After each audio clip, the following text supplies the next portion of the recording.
LeBron James and Kyrie Irving rested, and the Miami Heat took advantage with a blowout win over the Cavs. It was the third game in 4 days and the second in a back-to-back. LeBron now has sat 5 times this year and twice against Miami since he returned to the land. Stephen A., you got a problem with this? Yes, I do. I have the same problem that I've always had with LeBron James when it comes to sitting down. I hate the fact that it's for road games. I think that 41 nights you play at home in front of your hometown fans, you're going to the playoffs. They'll be able to see you then. In all likelihood, you'll be going to the NBA Finals. They'll get to see you then. When you're on the road, it's rare that they get to see you.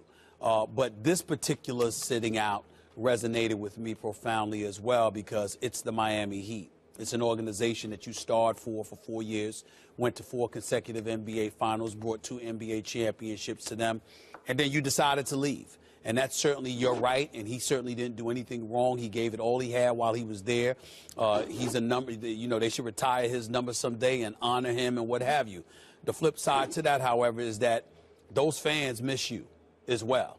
And so when you only come back like twice a year and you pick that game to sit out, knowing what you meant to that fan base and considering his philanthropy, his charitable tendencies, what you mean to that community, it's rare that they get to see you. And that kind of stuff matters. Of course, he doesn't have to do it, Max. It's not a crime that he didn't play or anything like that. But what I loved about the Kobes, what I loved about the MJs and others, it was individuals, superstars that just had this sixth sense about folks coming to see them, and it affected them. And to me, with LeBron, it just seems to be a very business-like approach in that regard, and maybe it should be. I understand that. So, again, I'm not saying he was wrong. I'm just saying that when I turned on the game looking forward to watching him against his old team, Miami, and sitting on the bench, I felt bad for those fans there. The old Odd Couple show, Oscar, Steven. We go through this every time. Yeah, we do. So I'm consistent. Issue. You know, when a football player doesn't put himself in harm's way, sometimes it's called a business decision, right? He made a business decision, and that's a bad idea. Yeah. When a college football team or basketball has an easy game on the schedule, a college football team, that's a business decision, basically. You worry about their record and national titles and stuff, and that's considered a bad thing. What you're asking LeBron James and the Cavs to do is make a business decision rather than a competitive decision, is let the business of the league interfere with their competitive goals. LeBron James' goal is one thing, win a championship. To hell with everything else as a player during the season. If you sit down in the offseason, they institute a new rule or something else, he's brand conscious. But during the season, he's trying to get his group of guys ready to win a championship. So to sit against the Heat, at Miami, I get it, boo-hoo, the fans. By the way, we're not really denied theater, the rest of us. The fans in Miami are deprived.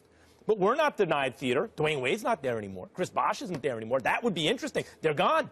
So what theater are we really denied? Panning to a shot of, or cutting to a shot of Pat Riley looking at LeBron or something? Like, what theater are we denied? We're just worried about the fans in Miami? Tough for the fans in Miami. In fact, as a Cavs fan, I don't want him sitting at home. I want him sitting on the road. And if you have, of course, he's ours if you're a Cavs fan. Forget the other team. And if you're worried about anything in terms of the sitting, the real problem is Ty Lue hasn't sat him enough at this point in the season, to this point in the season. So he may have tired legs if they make a deep, when they make a deep playoff run. That's the real problem. I get Not the minutes, but now. other guys in the past have done it, Stephen A. Well, let me say this. Let me be very, very clear.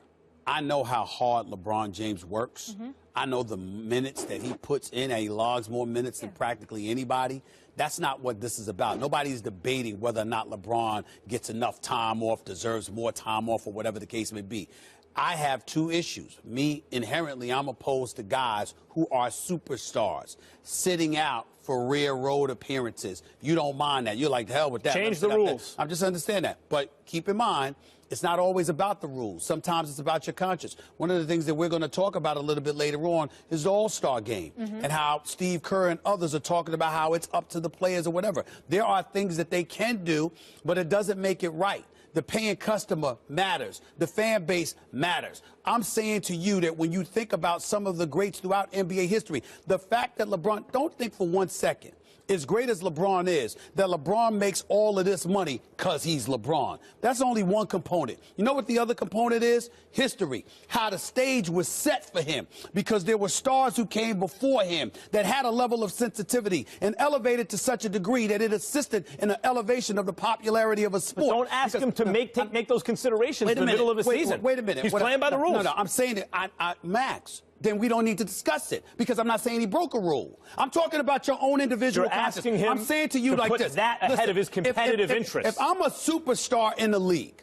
and I know that I'm going to Utah once a year, I'm going to be sensitive to the fact that those fans in Utah will never get to see me. I'm going to be sensitive to the fact that a fan in Denver will never get to see me. I'm not going to sit up there and say, tough, to hell with them, because I'm a superstar and I'm going to pay attention to my fans in Cleveland. That's all I'm saying. And what I'm saying is... By the way, let me read this lineup to you.